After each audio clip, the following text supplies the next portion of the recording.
चलो भाई, आज जो है हम लोग कुछ क्वेश्चंस करते हैं। ये वाले लेंस और मिरर के क्वेश्चंस तो हैं, लेकिन कॉम्बिनेशन ऑफ लेंस और मिरर के कुछ इस तरीके के हैं। मिरर थोड़ी दूरी पे रखे हुए हैं। लिखो क्वेश्चन, लिखो।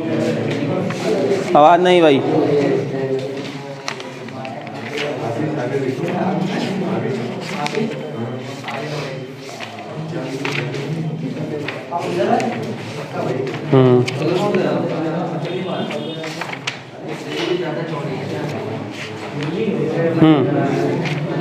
लिखो भाई, क्वेश्चन लिखिए। A convex lens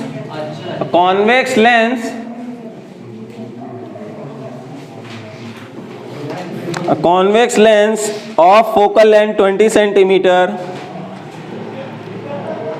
convex lens of focal length 20 centimeter,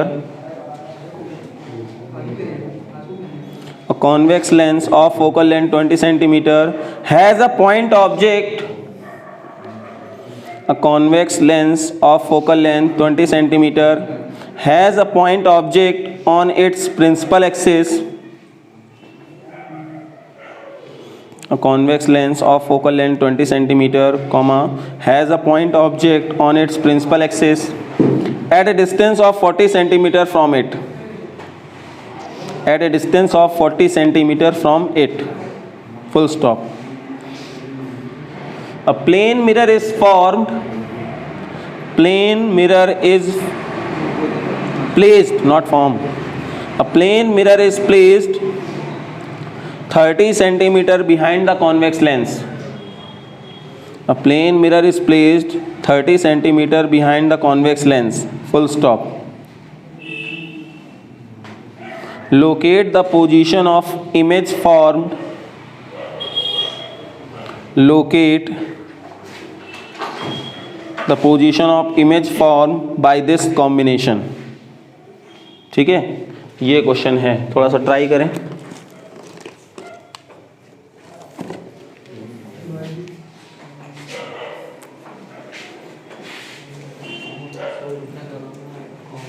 देखिए कैसे इसको करेंगे हम लोग।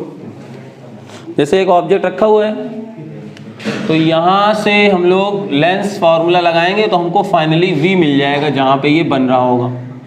सपोज यहाँ पे बन रहा होगा,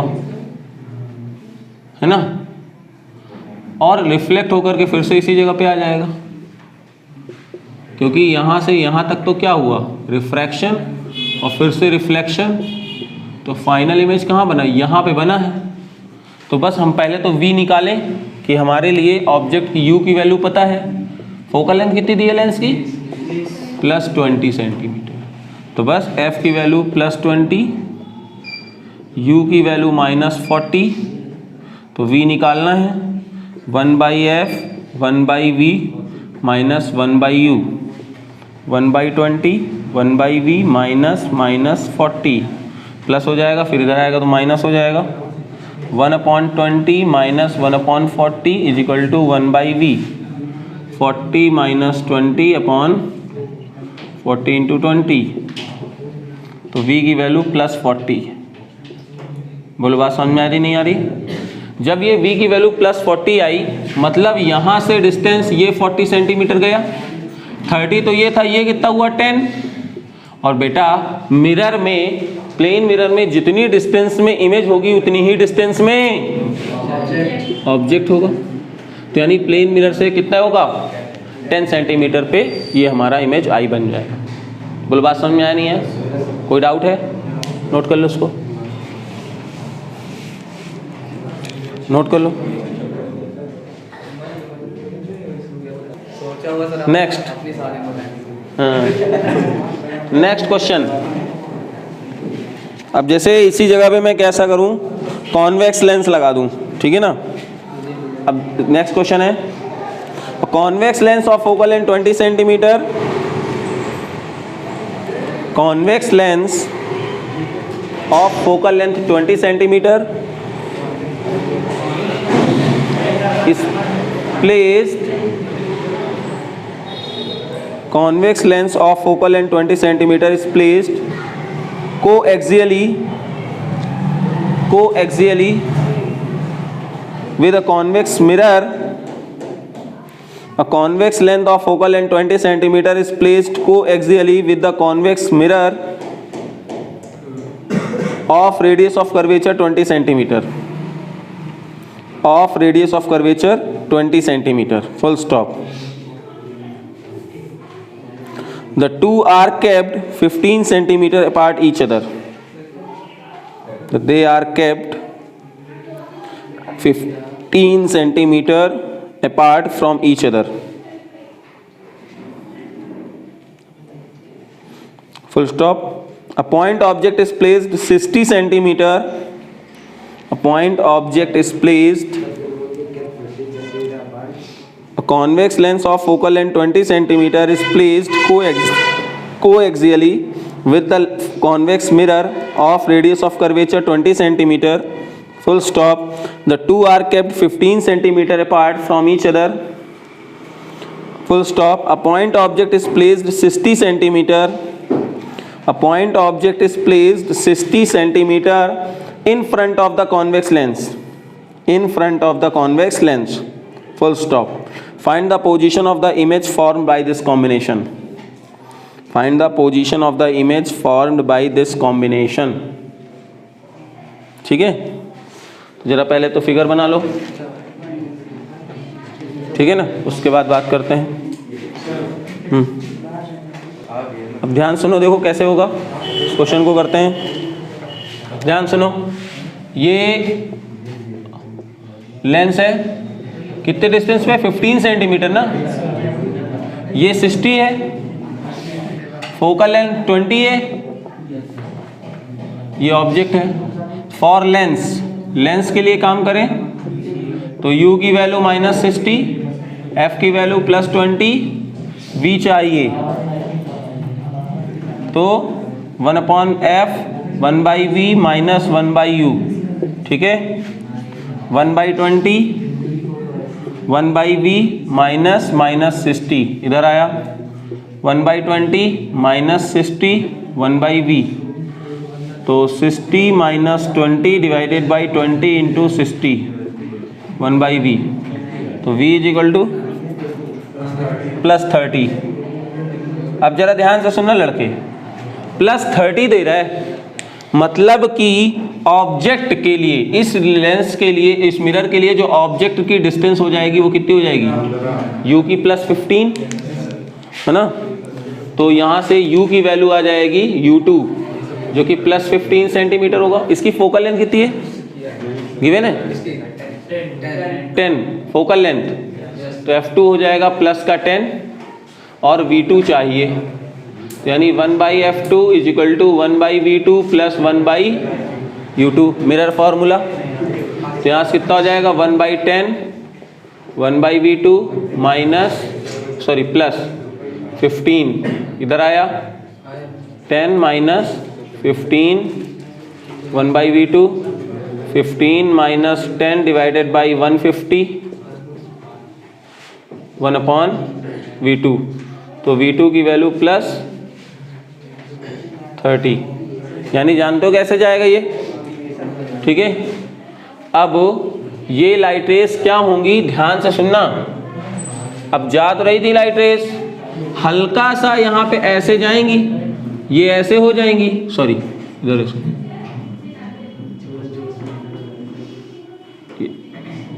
थोड़ा सा डेविएट हो गई, क्योंकि नॉर्मल मान लो ये है ना, तो लाइट रे ऐसे गई और ऐसे हो गई।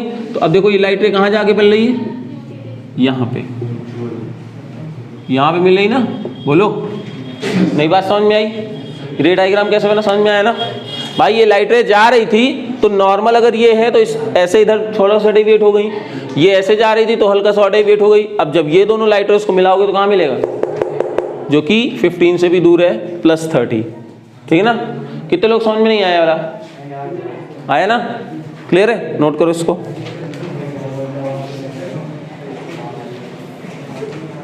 नेक्स्ट क्वेश्चन लिखो एक, in given diagram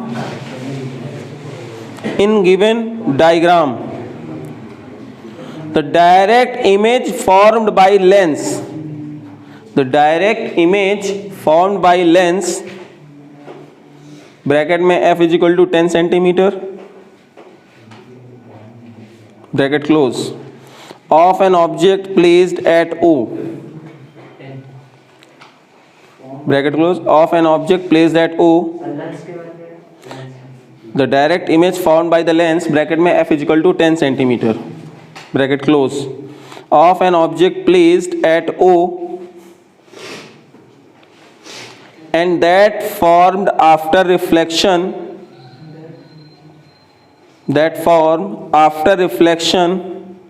from the spherical mirror, figure बना रहा हूं ना, from the spherical mirror are formed at the same point O dash,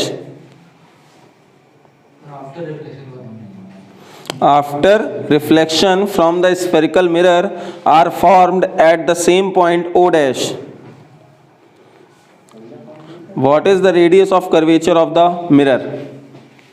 What is the radius of curvature of the mirror?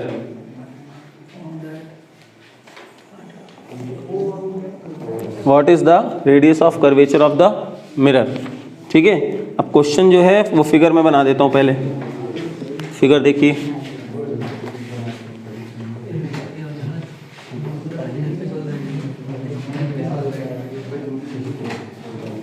ठीक है। Question ये है, फिगर ये बना, देखो बच्चे,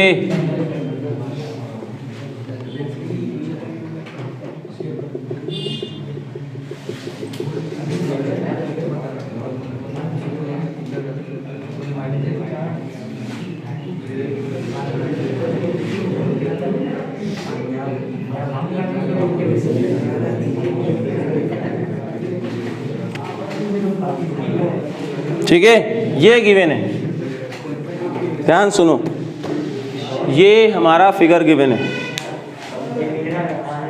ठीक है। क्या कह रहा है इसमें, ध्यान सुनना, ये कोई ऑब्जेक्ट रखा है O, पॉइंट सोर्स है O, ठीक है, और जब ये पॉइंट सोर्स O रखा हुआ है तो ये अपना डायरेक्ट इमेज जो बनाता है, यानी यहां से लाइट रेज ये जाएंगी, इधर से ये जाएंगी, और आफ्टर रिफ्रैक्शन ये ऐसे बना रहा था, ठीक है, ठीक, इतनी बात समझ में आई। और कह रहा है कि एक चीज और है कि जब यहां से रिफ्लेक्शन हो जाता है और रिफ्लेक्शन होने के बाद भी ये इमेज यहीं पे बन रही है ना, तो कह रहा है कि जरा बताना कि इसका रेडियस ऑफ कर्वेचर क्या होगा। क्वेश्चन समझ में आया? अभी भी नहीं आया? O ऑब्जेक्ट है जो कि लेंस से रिफ्रैक्शन के बाद O डैश पे इमेज बना रहा है, इतना तो समझ में आया? इस ऑब्जेक्ट का एक रिफ्लेक्शन भी हो रहा होगा और उस रिफ्लेक्शन के बाद भी एक यहां पे इमेज बन रही है जो कि O डैश पे बन रही है, तो कह रहा है इसका रेडियस ऑफ कर्वेचर कितना होगा, ठीक है ना। तो इसमें ध्यान से सुनना, ऐसे क्वेश्चंस में मैं आपको एक हिंट देता हूं, जब कभी भी ऐसा दिया जाए कि उस ऑब्जेक्ट की इमेज भी वहीं पे बन रही है, तो हमारे लिए थोड़ा आसान इस तरह का हो जाता है कि सेम पाथ को ट्रेस करना होता है। क्या करना होता है? सेम पाथ को ट्रेस करना होता है। अगर आप यहाँ पे ये करने चले गए कि इसका u ले लें, तो ये हालांकि u भी नहीं गिवन है हमको, ना u गिवन है, ना r गिवन है, ना v गिवन है, तो हम लोग कैसे निकाल सकते हैं? कुछ भी नहीं हो पाएगा। तो एक तरीका सिर्फ इतना है कि सर अगर इस ऑब्जेक्ट का इमेज इधर, मतलब इससे रिफ्लेक्शन होगा, आफ्टर रिफ्लेक्शन अगर इमेज इसी पे बन जाए तो सेम लाइट ट्रेस होते फिर से यहीं पे आ जाएंगे। नई बात समझे मेरी? क्लियर है कि नहीं क्लियर? मतलब कुछ ऐसा हो जाए, ध्यान से सुनना, यहां से लाइट रेस गई और जाने के बाद क्या हो, आफ्टर रिफ्लेक्शन इसी जगह पे अगर इमेज भी बना ले रिफ्लेक्शन वाली, तो उस इमेज वाली लाइट रेस देखो फिर से अब क्या हो रहा है, वो इमेज वाली लाइट रेस इधर से इधर, ये इधर, और फिर से जा करके वहीं पे इमेज वो भी बना देंगे। तो सुनो मेरी बात, क्या कह रहे हो? हाँ, तो बन तो रही है। आफ्टर रिफ्लेक्शन डायरेक्ट तो नहीं बोला, आफ्टर रिफ्लेक्शन डायरेक्ट नहीं बोला ना कि नहीं इसका जो आफ्टर रिफ्लेक्शन है डायरेक्ट इमेज ऐसी बन रही है, और डायरेक्ट बन भी नहीं सकती है क्योंकि बीच में लेंस है। तो केवल एक पॉसिबिलिटी हमारे पास यहाँ पे ये बची कि सर अगर इसके थ्रू रिफ्लेक्शन हो रहा है और जो भी इमेज आया उसकी भी फाइनल इमेज यही बन रही है, तो भाई जब यही इमेज बनाना है तो क्यों ना हम लाइट रेस को ट्रेस कर दें उसी में, ठीक है ना।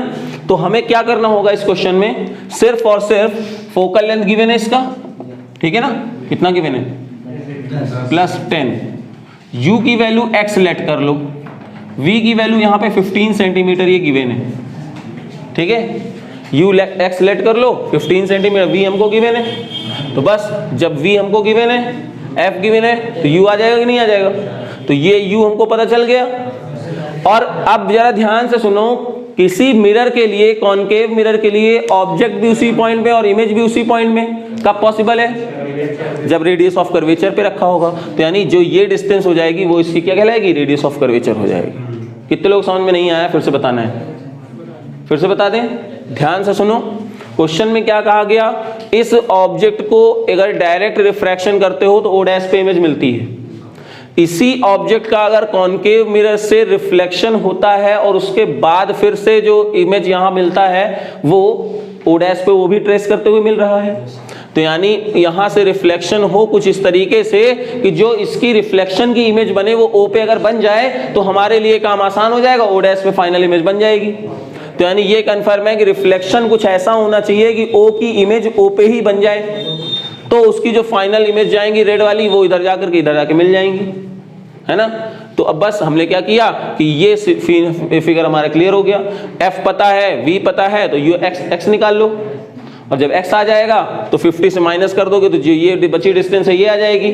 और इस लेंस के मिरर के लिए खास बात क्या होती है, ऑब्जेक्ट का जहाँ पे है वही इमेज बने, कब पॉसिबल है, जब वो रेडियस ऑफ कर्वेचर पे होगा, तो जो ये डिस्टेंस होगी वो रेडियस ऑफ कर्वेचर हो जाएगी। बोलो बात समझ में आ गई, नोट करो जरा, करो जरा, देखो कर पाते नहीं, कितना आ रहा है 20, हाँ तो सही है, नोट करिए जरा, करो। देखो भाई इस क्वेश्चन को कैसे किया, सिंपल सी बात है, इसको x लेट कर लिया, राइट साइड है, रेज हमारी इधर से इधर जा रही, तो इधर वाला पूरा पॉजिटिव कंसीडर करना पड़ेगा। तो v की वैल्यू प्लस, f की वैल्यू +10 और x हमें निकालना है 1/f = 1/b - 1/u, सॉल्व किया, u की वैल्यू -30, ठीक है ना। माइनस साइन क्यों आ रहा है, rays are moving from right to left, तो जो भी इधर का इधर पार्ट होगा वो माइनस साइन के साथ होगा, इसलिए देखो माइनस आ रहा है, ठीक है। अब जरा ध्यान सुनो बच्चे, 50 ये है, 20 ये हो जाएगा, तो ये कितना हुआ, अच्छा हाँ इधर ये 30 है तो ये 20 हो जाएगा, तो रेडियस ऑफ कर्वेचर कितना हो जाएगा इसका 20 सेंटीमीटर। क्यों हो रहा है, क्योंकि इसकी स्पेशल कंडीशन क्या हुई, उस ऑब्जेक्ट की इमेज उसी पे बनना है, तो कॉनकेव मिरर के लिए तभी पॉसिबल है जब रेडियस ऑफ कर्वेचर पे होगा, ठीक है ना। हेडिंग डालिए, हेडिंग डालो, माइक्रोस्कोप,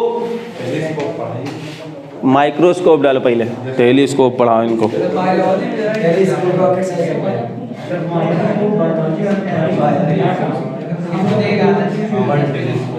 ठीक है। अब जरा ध्यान सुनो, पहले माइक्रोस्कोप के बारे में लिख लो। Microscope is the instrument which is used to see tiny objects, tiny objects, हम तो टीनी पढ़ते हैं छोटे छोटा। Microscope is the instrument which is used to see tiny object, ठीक है ना।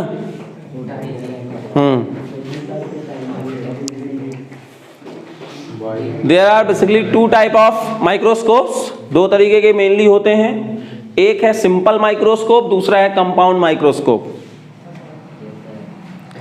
Number 1 simple microscope, number 2 compound microscope, ठीक है। अब हेडिंग आज हम लोग करेंगे सिंपल माइक्रोस्कोप, सिंपल माइक्रोस्कोप। यहाँ पढ़ लो क्योंकि ये चीज़ स्कूल में तो नहीं पढ़ाया जाएगा, किसी के भी स्कूल में, सिलेबस में नहीं तो कौन पढ़ाएगा, फर्जी टाइम वेस्टिंग। हाँ नहीं सिलेबस तो हो जाएगा, ये माइक्रोस्कोप टेलीस्कोप कहाँ है सिलेबस 100%, ठीक है। ये हो गया। अब सिंपल माइक्रोस्कोप क्या होता है, हाँ, एक छोटा सा जो भी हमारे पास एक कॉन्वेक्स लेंस होता है, ठीक है ना, मतलब convex lens treat as simple microscope. जो एक साधारण सा कॉन्वेक्स लेंस होता है ना, जैसे आपने देखा होगा मैग्नीफाइंग ग्लास, जैसे सोनार लोग भी देखते हैं ऐसे करके, है ना, सुनो ऐसे करके क्यों देखते हैं, चीजों को सुनना, हाँ ये चीज है मेन बात, क्योंकि आपने माइक्रो जो कॉन्वेक्स लेंस होता है इसकी एक प्रॉपर्टी आपने देखी होगी कि when object is placed between focus and optical centre, तो वो कैसा रहता है, वर्चुअल और इरेक्ट इमेज बनाता है, ठीक है ना। तो वैसा ही यहाँ पे काम होने वाला है, इसी प्रॉपर्टी को यूज करते हुए यहाँ पे हम लोग जो क्या करते हैं, सिंपल जो कॉन्वेक्स लेंस होता है उसको हम लोग माइक्रोस्कोप की तरह ट्रीट करते हैं, ठीक है ना। तो यहाँ पे क्या लिखा, हाँ, तो सिंपल माइक्रोस्कोप में लिख लो मैग्नीफाइंग ग्लास और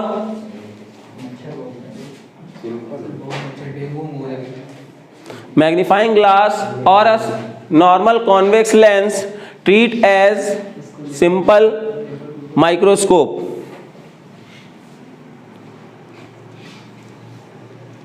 ठीक है, अब ये दो तरह से वर्किंग करता है, ठीक है ना। जैसे मैग्नीफाइंग पावर अभी हम लोग निकालेंगे कि किसी लेंस की मैग्नीफाइंग पावर क्या होती है, कितना मैग्नीफाई कर सकता है, वो उसकी क्या रेंज होगी, कैसे डिसाइड करेंगे। तो मैग्नीफाइंग पावर अब हम लोग दो तरह से निकालते हैं, तो इसके दो केसेस हैं, तो दो केसेस कौन कौन से वो देख लेते हैं पहले।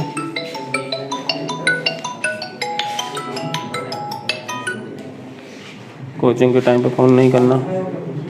तो हेडिंग डालो मैग्नीफाइंग, सॉरी अभी हेडिंग मत डालो क्योंकि पहले ये देख लें हेडिंग क्या पड़ी थी।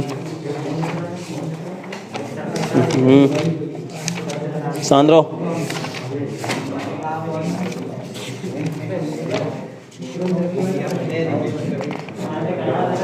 आवाज नहीं भाई।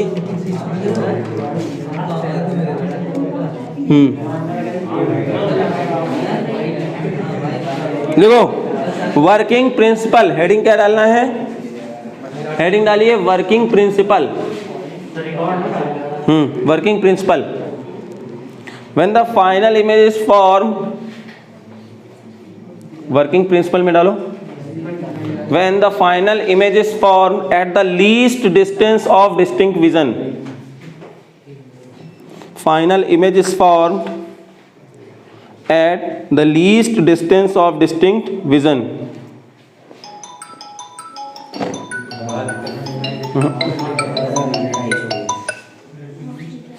Least distance of distinct vision, ठीक है।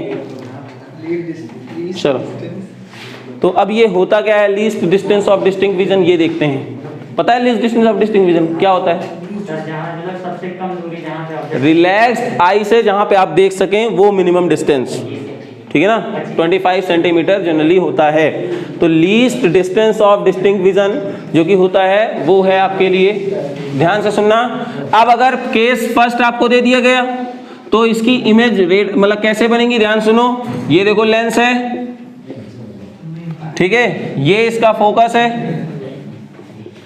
ये इसका फोकस है, शांत हो जाओ। अच्छा, यहां पे कोई ऑब्जेक्ट आपने रखा,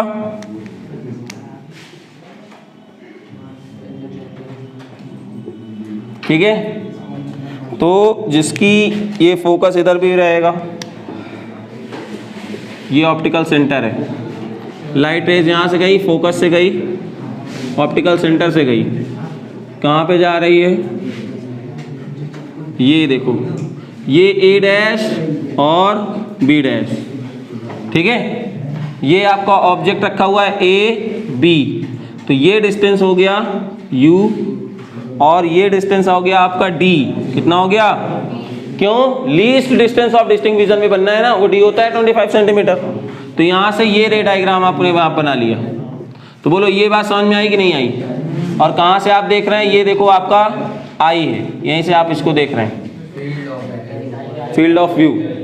बोलो रे डायग्राम समझ में आया, ठीक है ना, क्लियर है। तो दो केस बनेंगे, जब आपकी फाइनल इमेज कहां बन रही है, least distance of distinct vision पे, और दूसरा कहां बन रही है, इन्फिनिटी पे। तो ये तब का केस है जब हम लोग least distance of distinct vision पे बनाएंगे।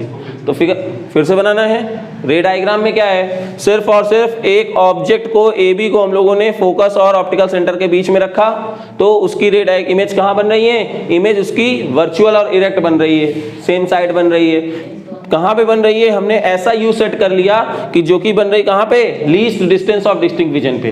क्लियर है, बस ये है। तो रे डायग्राम इसमें पहले बनाओ, फिर हम लोग इसके मैग्नीफाइंग पावर को डिफाइन करते हैं। Least distance of distinct vision, ऐसी मिनिमम डिस्टेंस जिसको हम लोग रिलैक्स्ड आई से देख सकते हैं। जैसे देखा होगा कुछ लोग, जैसे दिया जाता है, बूढ़े लोग रहते हैं कि दद्दू ये देखो मेरा रिजल्ट आया, तो दद्दू देखने लगे, हाँ दिखाओ भाई कितना आया, ऐसे देख रहे हैं ना। तो वो ऐसे नहीं देख रहे हैं, ऐसे देख रहे हैं। क्यों?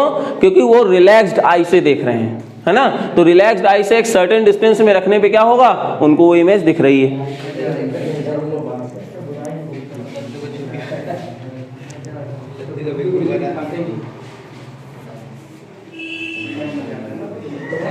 तो हेडिंग डालिए मैग्नीफाइंग पावर, लिखो the magnifying power of simple microscope, the magnifying power of a simple microscope is defined as the ratio of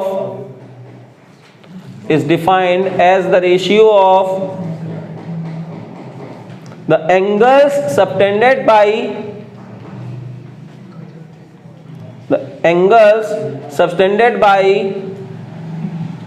the image and object at the eye, angles subtended by the image and the object at the eye, comma, when both are at the least distance of distinct vision. It is defined as the ratio of angles subtended by the image and the object at the eye, eye बोले तो आँख, comma, when both are at the least distance of distinct vision of the eye। ठीक है, अब जरा ध्यान से सुनना फिगर को, बहुत आसान है बेटा, ध्यान से सुनिएगा। वो फिगर में नहीं लग रहा है, अदरवाइज ये देखना कि जितना एंगल यहां से, अरे यार फिगर नहीं सही बना है, मैं फिगर सही से बना लेने दो मुझे।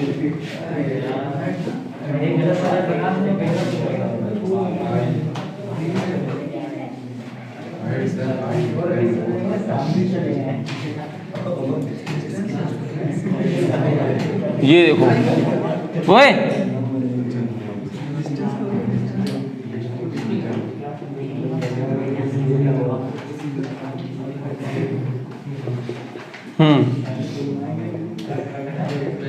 देखना, ठीक है।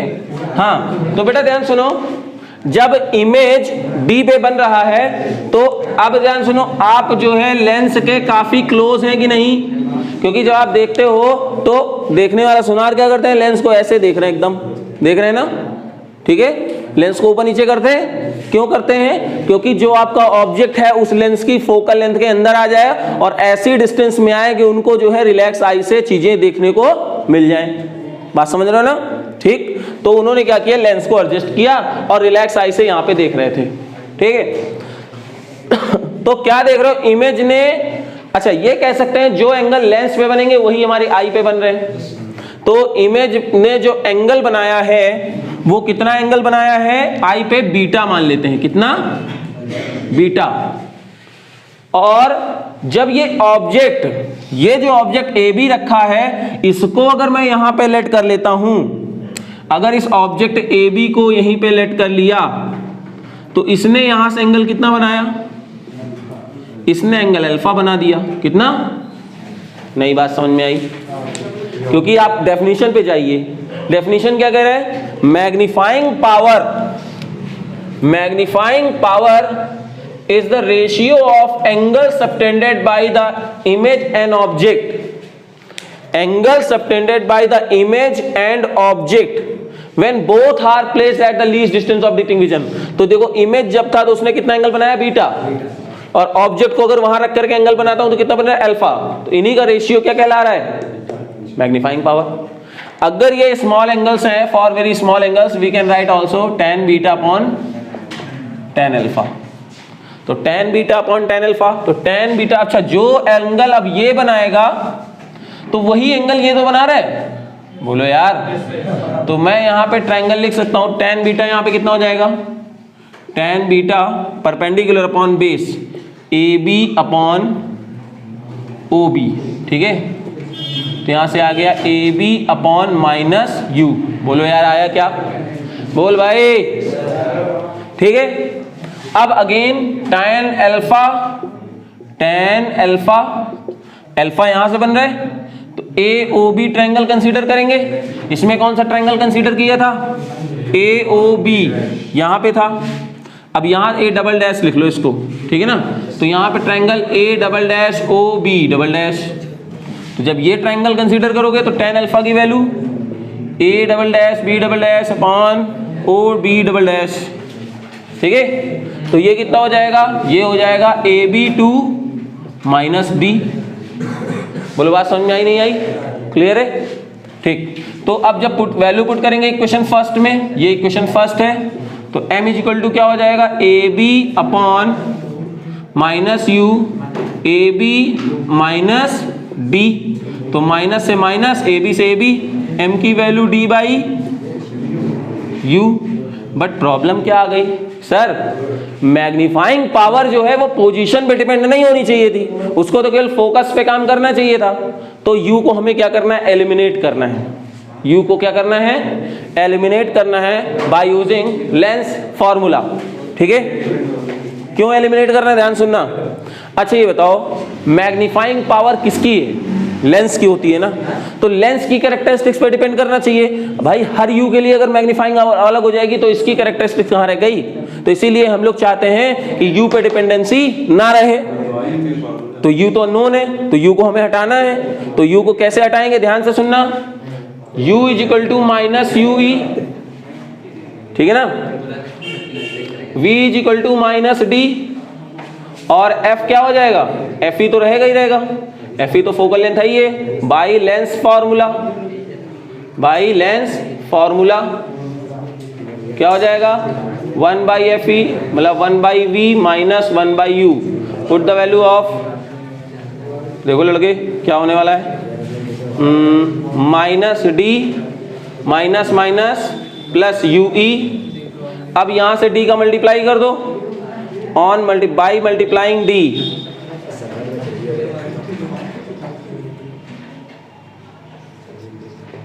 बोथ साइड कितना हो जाएगा, D by FE minus 1 D by UE। तो ये इधर आ गया 1 plus D by FE is equal to D by UE। तो देखो भाई ये है ना। तो अगर ये इक्वेशन नंबर सेकंड थी तो मैग्नीफाइंग पावर हमारे लिए अब कितना हो जाएगा, यहां से put the value of D by UE, तो मैग्निफिकेशन पावर आ जाएगा 1 प्लस D बाई FE। बोलो भाई आंसर समझ में आया नहीं आया, फिर से एक बार बता दूं, फिर से एक बार सुन लो, क्योंकि ये कंपाउंड माइक्रोस्कोप में ऐसे ही समझ में आने वाला है। यहाँ पे मैग्नीफाइंग पावर क्या होगा, बीटा अपॉन अल्फा। बीटा बोले तो tan बीटा, अल्फा बोले तो tan अल्फा। बीटा के लिए ये वाला triangle perpendicular upon base, base की वैल्यू देखो माइनस साइन के साथ ले लिया, आ गया। इसी तरह से अगर ऑब्जेक्ट को रखा तो अल्फा ने कितना एंगल बनाया, A dash B dash upon minus D, ये हो गया। दोनों की वैल्यू को पुट किया, माइनस से माइनस, इससे इससे D बाई UE आ गया। U कहाँ है U, इस D बाई UE को एलिमिनेट कर देना यहाँ पे। Put the value of D by UE in equation second FE। अब UE क्या था, UE बोले तो यही डिस्टेंस है, ठीक है ना, क्लियर है, ये वही डिस्टेंस है U, ठीक। तो बस अब यहाँ पे हम लोगों ने क्या किया, यहाँ से देखो D बाई UE को हम लोग लिख सकते हैं 1 प्लस D बाई FE। समझ में नहीं आया कि कोई डाउट हो किसी को पूछो। ठीक है ना।